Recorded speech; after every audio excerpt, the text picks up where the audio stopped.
Hello mga idol, tara, luto tayo pork dinuguan. Hiwa natin yung mga aromatics natin. Prepare lang natin yan mga idol.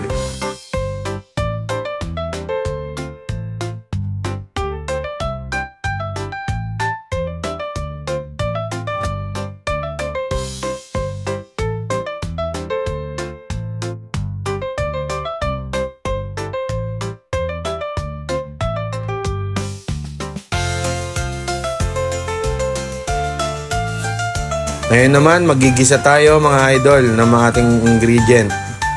Magpainit tayo ng mantika sa kawali. Ayan, mainit na ang ating mantika. I-ready na natin ang ating mga aromatics. Gisa tayo ng bawang.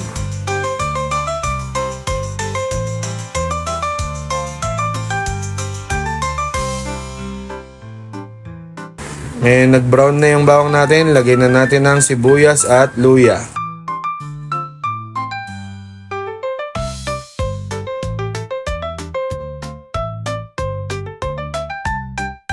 Gisahin lang natin maigi. Kapag lumabas na yung aroma nito, lagay na natin yung pork. Yan, gisahin natin yung pork.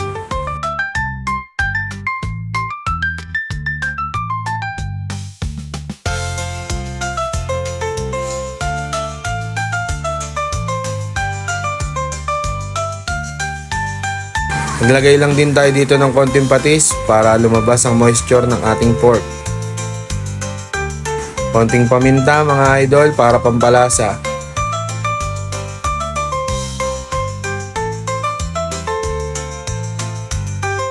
Halu-haluin lang natin para hindi manikit sa kawali. A few moments later. Yan, kapag dumidikit-dikit na siya, parang nagbabrown na siya, lagyan lang natin yan ng pork cubes para mas malasa na siya.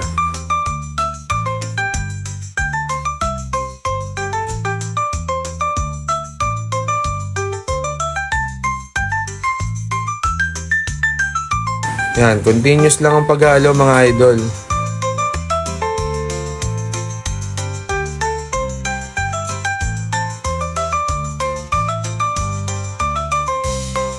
Ngayon nakikita nyo lumalabas na yung mga mantika ng ating baboy at dumidikit-dikit na siya sa kawali.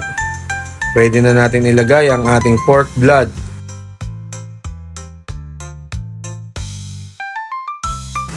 Dapat pag nilagay natin ang ating pork blood, continuous halo lang tayo mga idol para maging malapot at maging maganda ang texture ng ating dinuguan. Lagay rin tayo ng siling green.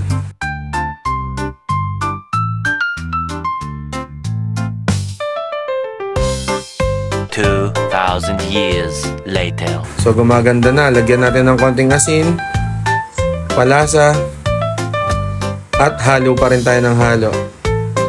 Lagyan natin ng konting asukal mga idol para mag-balance ang lasa.